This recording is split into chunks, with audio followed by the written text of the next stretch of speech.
आज की इस क्लास में सभी बच्चों का स्वागत है। बच्चों, आज हम कक्षा 9 में विषय गणित अध्याय 1 संख्या पद्धति इसके 1.4 प्रश्नावली के प्रश्न क्रमांक 4 को सीखेंगे। ये बहुत ही महत्वपूर्ण है बच्चों, और परीक्षा में आने के चांस हैं। अभी तक हमने संख्या रेखा पर कई अपरिमेय संख्या जैसे करणी 2, करणी 3, करणी 5, 7 आदि आदि संख्याओं को संख्या रेखा पर निरूपित करना सीखा है पिछली प्रश्नावली के अंदर। लेकिन इसमें ये एक दशमलव वाली संख्या आई हुई है और इसको हमें संख्या रेखा पर निरूपित करना है। तो इसको कैसे संख्या रेखा पर निरूपित करें, इसको देखिए। आपको क्या होता है, इसका कैसे निरूपित करेंगे, इसका एक व्यू देना पड़ता है। किसी प्रकार के मानक एक प्रॉपर स्टैंडर्ड की आवश्यकता नहीं होती है। एक प्रकार से प्रोसेस समझानी होती है कि √9.3 को हम संख्या रेखा पर कैसे निरूपित करेंगे, कहाँ होगी ये, ठीक है। तो इसको संख्या रेखा पर निरूपित करने से पहले मैं आपको थोड़ा सा एक्सप्लेनेशन दे दूं।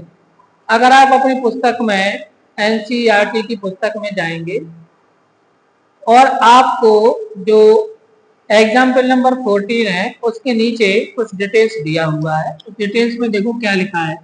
उसमें लिखा है कि मान लीजिए हमारे पास एक नंबर लाइन है और नंबर लाइन पर यहाँ मान लीजिए 0 है और यहाँ मान लीजिए x है, यानी कि यहाँ से यहाँ तक की जो लेंथ है वो कितनी है, x है।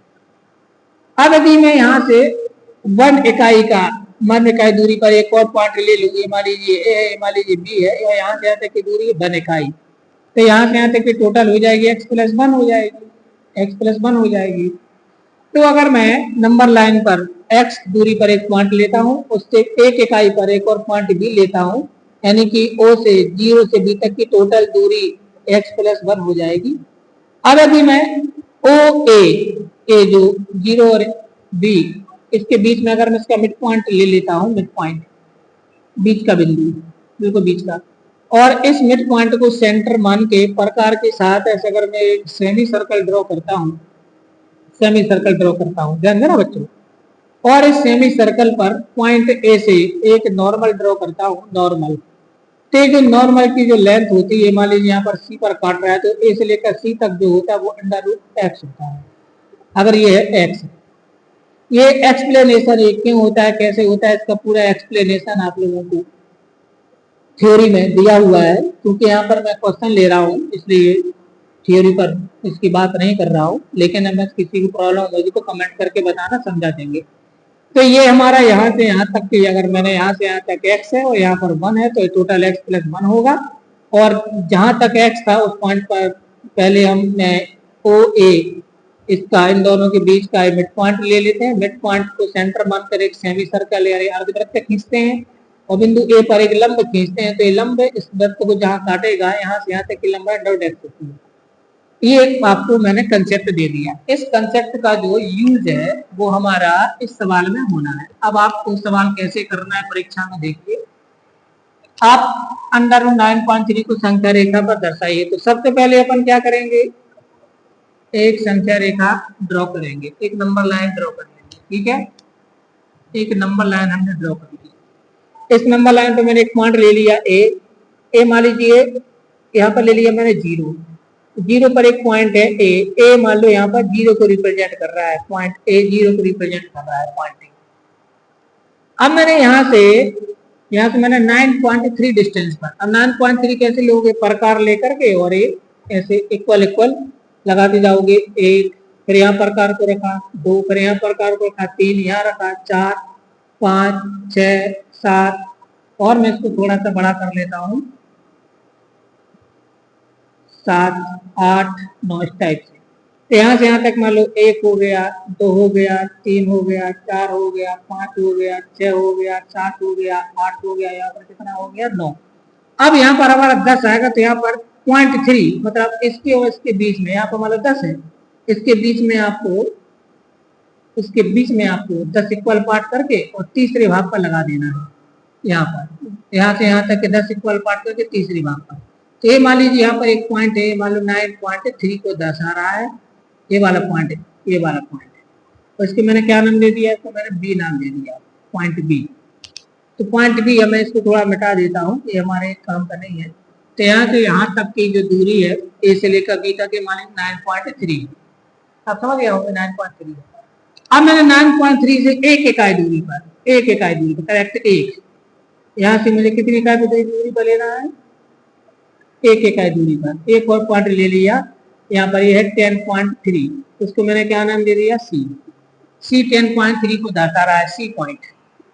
ठीक है, अब मैंने क्या किया, एक प्रकार ली, प्रकार कंपास, और इसको मैंने आधे से ज्यादा फैलाया और एक आर्क ऊपर लगाया और एक आर्क नीचे लगाया और यहाँ पर रख करके प्रकार को इन दोनों को काट दिया। तो इससे क्या होता है, हमें इसका लंबवर्धक मिल जाता है, लंबवर्धक, ये आप सभी जानते हैं। अब हम क्या करेंगे, ए सी का, नॉट ए बी, ए सी का लंबवर्धक खींचेंगे, लंबवर्धक ए सी का। तो ए सी का लंबवर्धक खींचने के लिए क्या करेंगे, प्रकार को इस पर रखेंगे, आधे से ज्यादा फैलाकर एक चाप ऊपर लगाएंगे, एक चाप नीचे लगाएंगे। तो मैं लगा देता हूँ ऐसे, और यहाँ पर रख करके, इस पॉइंट पर रख करके इन दोनों को काट दो। अब एक कटान बिंदुओं को हम यहाँ से मिला लेंगे, ये मैंने इसको मिला दिया। ठीक है, तो मैंने इसका लंबवर्धक खींच दिया, ये हो गया ए सी का लंबवर्धक। अब ए सी का लंबवर्धक जिस पॉइंट पर काट रहा है, इस पॉइंट को मैंने नाम दे दिया डी, कुछ भी नाम दे सकते हैं, डी नाम दे दिया। अब मैंने प्रकार को डी पर रखा और डी से ए तक फैलाया, प्रकार को डी से ए तक, और एक सेमी सर्कल ड्रॉ कर दिया, एक सेमी सर्कल। कहां से कहां तक फैला रहे हैं प्रकार को, डी पर रख करके और डी से ए तक फैलाया और मैंने एक सेमी सर्कल ड्रॉ कर दिया। अब इस सेमी सर्कल में, ये सेमी सर्कल का यहाँ पर कटेगा। अब मुझे ये जो बी पॉइंट था, इस पर चांदा रखकर एक लंब ड्रॉ करना है, नॉर्मल ड्रॉ करना है। यहाँ पर नॉर्मल ड्रॉ करेंगे, इस नॉर्मल को मैंने नाम दे दिया बी ई। इस पर एक नॉर्मल, एक लंब खींचेंगे बिंदु बी पर। तो ये जो लंब की जो लंबाई है, ये √9.3 होगी, अकॉर्डिंग टू थ्योरी √9.3। अब मैंने प्रकार में इसको भर लिया, प्रकार में इसको भर लिया, और प्रकार में इसको भर करके यहाँ से मैंने यहाँ पर एक चाप लगा दिया। तो यहाँ जहां पर भी काटेगा, इस पॉइंट को मैंने नाम दे दिया, मान लीजिए एफ पॉइंट। तो ये जो पॉइंट है √9.3 को दर्शाएगा, एफ पॉइंट इसको दर्शाएगा √9.3 को। इस प्रकार से ये एक प्रोसेस है √9.3 को दिखाने की। अब मैं आपको यही काम ज्यामितीय उपकरणों के साथ करके दिखाता हूं। अब बच्चों इसी क्वेश्चन को हम फिर से करते हैं, अब करते हैं ज्यामितीय उपकरणों की सहायता से। तो सबसे पहले हम क्या करेंगे बच्चों, सबसे पहले हम एक लाइन ड्रॉ करेंगे जो कि हमारा नंबर लाइन का काम करेगी। तो जब मैंने एक लाइन ड्रॉ की, और थोड़ा बड़ा कर लेते हैं, अपनी इच्छा है जितना बड़ा लेना हो आप ले लो। सबसे पहले हमने एक नंबर लाइन ड्रॉ की, ठीक है, आप समझ गए होंगे। ठीक है, अब इस नंबर लाइन पर यहाँ पर मान लीजिए 0 है, और 0 के समकक्ष जो पॉइंट है उसका नाम रख दिया ए पॉइंट 0 को बता रहा है, ए पॉइंट। ठीक है, अब हमें क्या करना है, आपको अब अपना कंपास लेना है, प्रकार लेनी है, और प्रकार में एक क्षेत्र त्रिज्या जितनी आपको लेना हो उतनी त्रिज्या लेकर के इस पर आपको इस टाइप से क्या करना है, निशान लगा देना है। एक फिर यहाँ रख करके, 2 फिर यहाँ रख करके, 3 फिर यहाँ रख करके, 4 फिर यहाँ 5 फिर यहाँ 6 फिर यहाँ 7 फिर यहाँ 8 और फिर यहाँ 9। अब ये यहाँ से यहाँ तक आप एक बात तो समझ ही गया होगे कि यहाँ से यहाँ तक ये 9 हो चुके हैं, है ना। मैं इसको थोड़ा और बड़ा कर लेता हूँ क्योंकि थोड़ा कम पड़ रही है लाइन। तो यहाँ पर यहाँ तक एक इकाई, 1 2 3 4 5 6 निशान बना देता हूँ, 1 2 3 4 5 6 7 8 और ये 9। तो यहाँ से यहाँ तक 9 हो गया। अब इसके बाद 0.3 और ले लेंगे, अप्रोक्स नंबर आराम से 0.3।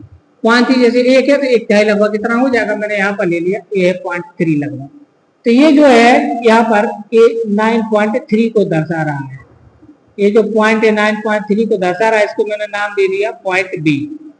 पॉइंट बी किसको दर्शा रहा है? 9.3 को। ठीक है, पॉइंट बी किसको दर्शा रहा है? 9.3 को। अब पॉइंट बी से एक इकाई दूरी पर, ये देखो सब सारे के सारे एक इकाई पर थे, एक इकाई पर, तो मैंने यहां से एक इकाई पर एक और निशान लगाया यहाँ पर। तो ये जो निशान है ये किसको बताएगा? ये निशान बताएगा 10.3 को। 10.3 को, उसको मैंने नाम दे दिया पॉइंट सी। ये 10.3 को बता रहा है। ठीक है, समझ आ गया होगा आप लोगों को? ठीक है, अब चलिए, अब क्या करना है हमारे लिए? अब हमें आगे बढ़ाना है।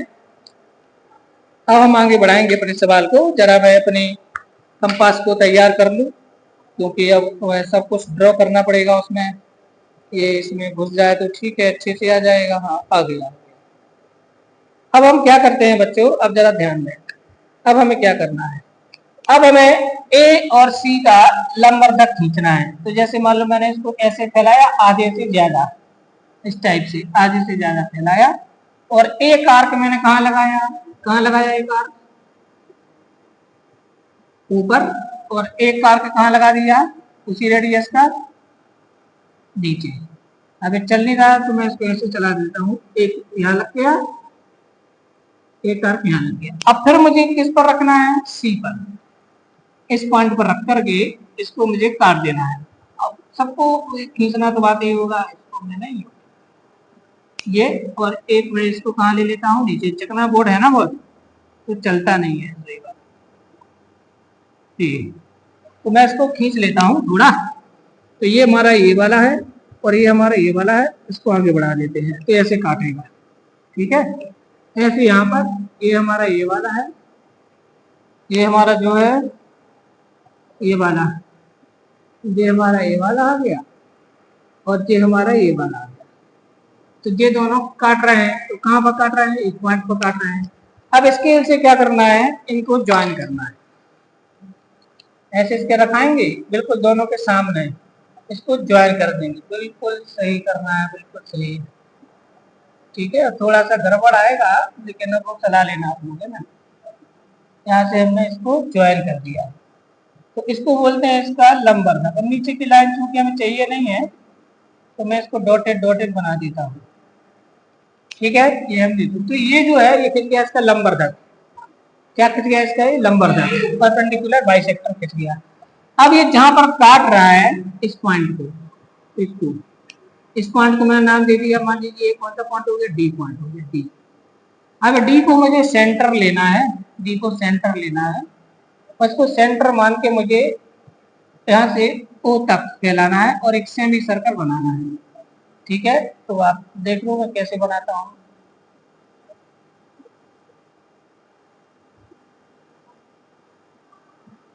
यहाँ से मैंने एक सेमी सर्कल बना दिया है। ये कोई 10.1 पर आएगा, ये 10.3 पर आएगा। ये थोड़ा सा डिस्टर्ब हो गया, ये 10.3 पर आएगा यहाँ पर। ठीक है, तो ये मैं थोड़ा इसको खिसका लेता हूँ, ये 10.3 पर आएगा। ठीक है ना, ये ठीक। अब हमें क्या करना है? जो 9.3 था हमारा, 9.3, इस पर हमें एक नॉर्मल ड्रॉ करना है। नॉर्मल एक लंब बनाना है इस पर। तो आप चांदी को यहाँ पर रखेंगे इस टाइप से। ये देखो मैंने चांदी को रख दिया, आप देख पा रहे हो, चांदी को रख दिया, और यहाँ पर मैंने एक नाटी पर निशान लगा दिया। ठीक, अब मैं इसको मिला देता हूँ इसको, तो यहाँ पर हमारा एक नॉर्मल ड्रॉ हो जाएगा, नॉर्मल। ठीक है, ये थोड़ा सा गड़बड़ सा दिख रहा है, गड़बड़ सा दिख रहा है। अब दिख क्या रहा है? थोड़ा सा इस तरफ आएगा, है ना। तो अभी मैं इसको क्या कर देता हूँ? मिला देता हूँ। तो मैंने इसको क्या कर दिया? मिला दिया। ये मैंने इसको एक नॉर्मल ड्रॉ कर दिया। ठीक है, सभी समझ गया होगा नॉर्मल है। अब ये जो नॉर्मल मैंने ड्रॉ किया है, ये नॉर्मल मान लीजिए यहाँ पर जो काट रहा है ये है हमारा ई पॉइंट, ई यहाँ पर। तो according to theory, according to theory, जो थ्योरी है, थ्योरी के अनुसार यहाँ से बी से लेकर ई तक जो है ये अंडर रूट ऑफ 9.3 होगी। ये अंडर रूट 9.3 होगी, जिसको आप प्रकार में ले लो। अगर मैं प्रकार को यहाँ से यहाँ तक फैलाता हूँ, ये देखो, ये मैंने इसको भर लिया प्रकार। आप बता सकते हो कि इस प्रकार का रेडियस कितना है, under root 9.3, under root of 9.3। अब आपको क्या करना है, जीरो था ना यहाँ पे, तो जीरो से आप रख करके और बस आप एक प्रकार से खींच दो। तो जहां पर भी चाप काटेगा, जहां पर भी काटेगा, जितना प्योर करोगे उतना आपका अच्छा आएगा। ये जो पॉइंट है इसको मैंने नाम दे दिया मान लो F. F point under root of 9.3 को दर्शाएगा, अंडर रूट ऑफ 9.3 को दर्शाएगा। मैंने यहाँ से यहाँ तक की जो डिस्टेंस है ये अंडर रूट ऑफ 9.3 हो जाएगी। तो मैंने इस प्रकार से अंडर रूट ऑफ 9.3 को नंबर लाइन पर ड्रॉ कर दिया। तो आप समझ गए होगे थोड़ा सा प्रकार है, और प्रकार जो है क्या होती है, बोर्ड पर जब अपन लिखते हैं बच्चों तो ये थोड़ा सा डिस्टर्ब होती है ना। तो ये हमारा यहाँ से हम अंडर रूट 9.3 मिल जाता है। अब जहां पर आप जीरो लोगे, यहाँ पर जीरो लिया था तो इस तरफ, हालांकि ये 1 2 3 के बाद तरफ आना चाहिए, यहाँ पर आना चाहिए, क्योंकि 1 2 और ये 3 के बाद आना चाहिए। तो थोड़ा हमारा चित्र में डिस्टर्बेंस हो गया। तो ये हमारे पास हमने सीखा अंडर रूट ऑफ 9.3 को नंबर लाइन पर ड्रॉ करना। आई होप सभी बच्चों के समझ में आ गया होगा। ये बहुत ही इंपॉर्टेंट है और सभी को इसको सीख लेना है। अब बच्चों नेक्स्ट लेक्चर में हम क्या अभी स्टार्टिंग कर देते हैं अगले इसको एक्सरसाइज को, उसके भी तरह क्वेश्चन देख लेते हैं। अब बच्चों हम इसके बाद आगे की थ्योरी पर चलते हैं। अब आपको इस अध्याय में प्रश्नावली 1.5 के पहले घातांक के कुछ नियम दिए हुए हैं, वो मैं आपको बता दूं। ये घातांक के नियम ये आप लोगों ने हालांकि कक्षा 8 में पढ़े हैं। घातांक के नियम, लॉ ऑफ कंपोनेंट्स वही है। पहला है a to the power m multiply a to the power n। मतलब अगर आधार समान है और हमें गुणा करना है तो घातें जुड़ जाती हैं, तो इक्वल टू आ जाता है a to the power of m plus n। ये पहला नियम है, अगर आधार समान हो तो घातें जुड़ जाती हैं गुणा करने पर। इसी प्रकार का a to the power m भागित a to the power n। अगर आधार समान है और हमें भाग करना है तो घातें घट जाती हैं, तो इस केस में आंसर आता है m माइनस n का पावर। तीसरा हमारे पास आपकी बुक में रूल्स दिया हुआ है कि अगर घात के ऊपर घात है, जैसे a to the power m है और whole to the power n है, a तो पहले से भी घातांक, उसके ऊपर पुनः घातांक है, तो फिर घातांक का घातांक में गुणा हो जाएगा, तो हो जाएगा m इंटू n या m गुणित n। ये अपन को घातांक का तीसरा नियम दिया है। चौथा इसमें दिया है उसने आपको कि अगर a पर m की n की घात है, मान लो b पर भी n की घात है, तो आप इसको घात कॉमन लेकर एक साथ लिख सकते हो, a to the power a into b whole to the power n। इसी प्रकार अगर हमारा बटे के रूप में हो a to the power n और b to the power n, तो आप इसको लिख सकते हो a upon b whole to the power, घात को कॉमन ले सकते हो। और ये छठवां आपको बहुत अच्छे से याद रखना है, कोई भी नंबर हो उसको कोई जीरो की पावर हो तो उसकी वैल्यू 1 होती है। किसी भी संख्या पर अगर जीरो की घात हो तो उसकी वैल्यू 1 होती है। ठीक है, ये कुछ नियम आपको घातांक के दिए हैं। अब इसी के आधार पर आपको अपने आगे के सवालों को हल करना है। अब देखते हैं इनके सवालों को। अब सवालों पर जहां आएगा वहां पर अपन उस प्रश्नावली के लिए वो सूत्र का प्रयोग कर देंगे। जैसे आपको उदाहरण नंबर 20 दिया है, एग्जाम्पल नंबर 20, उदाहरण नंबर 20 ले रहे हैं हम। इसमें लिखा है सरल कीजिए, सिंपलीफाई, सरल कीजिए। अब इसने सरल कीजिए के लिए क्या किया है, देखो उसने 4 सवाल दिए हैं। पहला दिया है 2 to the power 2/3 into 1/3, 2 to the power 2/3 into 2 to the power 1/3, इसको सरल करना है। दूसरा उसने आपको लिखा हुआ है 3 to the power 1/5 whole to the power 4, 3 to the power 1/5 whole to the power 4। इसी प्रकार थर्ड क्वेश्चन उसने दिया है इसमें 7 to the power 1/5, 7 to the power 1/3, 7 to the power 1/5 upon 7 to the power 1/3। और नंबर 4 आपको दिया हुआ है last 13 to the power 1/5, 17 to the power 1/5, 13 के ऊपर 1/5 इंटू 17 के ऊपर 1/5। ये सवाल हमें सोल्व करना है, तो कुछ नहीं बच्चों, एक एक नंबर के सवाल है, घातांक के नियम लगा देना है। पहला सवाल है 2 घात 2/3 इंटू 2 घात 1/3। बच्चों गणित में अच्छे नंबर लाने के लिए नियम लिखा करो। तो यहाँ पर नियम कौन सा है, m a to the power m into a to the power n equal to a to the power n plus n, ए वाला नियम लगेगा। क्यों? क्योंकि बेस सेम है, आधार समान है। तो आंसर आएगा ए का काम यहाँ पर 2 कर रहा है, 2 है ए की वैल्यू, तो 2 टू द पावर 2/3 और प्लस 1/3। अब इसको जोड़ दो, 2/3 प्लस 1/3 तो हो जाएगा 3/3। अब 3 से 3 कट के 1 आ गया, तो आंसर आ गया 2 टू द पावर 1। और किसी भी नंबर पर 1 की पावर तो लिखी नहीं जाती है, मानी जाती है, तो 2 माना जाएगा। इसका आंसर हमारा कितना आएगा, 2 आएगा। अब इस सेकंड वाले को सॉल्व कर लेते हैं। सेकंड में लिखा है 3 to the power 1/5 whole to the power 4। तो यहाँ पर कौन सा नियम लगेगा, यहाँ पर ए वाला लगेगा, A to the power m whole to the power n equal to A to the power m into n, ये नियम लगेगा। तो यहाँ पर m की वैल्यू 1/5 है, n की वैल्यू 4 है, तो आंसर आएगा 3 टू द पावर 1/5 मल्टीप्लाई 4। अब 4 का 1 से मल्टीप्लाई होगा तो 3 टू द पावर 4/5 हो जाएगा। ठीक, तो हमारे पास इसका सिंपलीफाई हो गया। अब ये थर्ड वाला ऐसे दिया है, थर्ड वाले में क्या है, 7 to the power 1/5 upon 7 to the power 1/3।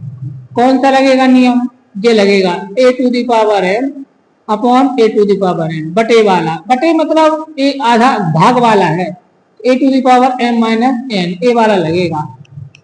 क्यों? क्योंकि बटे का मतलब भाग है, आधार समान है, तो घातें घटेंगी। तो यहाँ पर आंसर आएगा 7 टू दी पावर 1/5 माइनस 1/3। अब 7 टू दी पावर लघुत्तम आएगा 5 3 15, तो 3 के यहाँ गुणा कर दो, माइनस 5 के यहाँ गुणा कर दो। अब आंसर आएगा 7 टू दी पावर माइनस 2/15, ये आंसर हो गया। अब अगर पावर को प्लस करके लिखना है बच्चों, तो 1 के बटे लिख दो, तो पावर प्लस में आ जाएगा 2/15। अगर हम किसी नंबर पर पावर माइनस में है और उसको अपन काय में लिख देते हैं, बटे में लिख देते हैं, तो उसका पावर कैसा हो जाता है, प्लस में हो जाता है। ठीक है ना, तो आप इसको समझ गए होंगे। इसी प्रकार इसका अगला आपको क्वेश्चन दिया हुआ है चौथे वाले प्रश्न में लिखा है 13 to the power 1/5 into 17 to the power 1/5। इसमें बच्चे डिस्टर्ब हो जाते हैं। अब इस सवाल को देखिए, इसमें बेस सेम था, इसमें बेस अलग अलग है। अगर बेस अलग अलग है तो कौन सा नियम लगेगा, आप याद करो, चौथे नंबर पर लिखा था a to the power m into b to the power m। ए पावर सेम है और बेस अलग अलग है, तो यहाँ पर हो गया था a into b whole to the power m, ए वाला फार्मूला लगेगा। तो यहाँ पर आएगा a की वैल्यू है 13, तो 13 multiply 17 whole to the power 1/5, A power common आ जाएगा। ठीक, अब इनका गुणा कर दो, 17 3 51 के 1 से लाई 5, 17 17 और 5 22, 221 होल टू दी पावर 1/5। तो ये हमारे पास आंसर आ गया। तो ये बच्चों हमारे पास हो गया एग्जाम्पल नंबर कौन सा हो गया, 20। ठीक है, अब बच्चों इसके बाद एक्सरसाइज 1.5 है, बहुत ही सिंपल है। और 1.5 के बाद फिर आपका ये खत्म है, ये खत्म है बच्चों, चैप्टर ही खत्म हो जाएगा 1.5 एक्सरसाइज के बाद।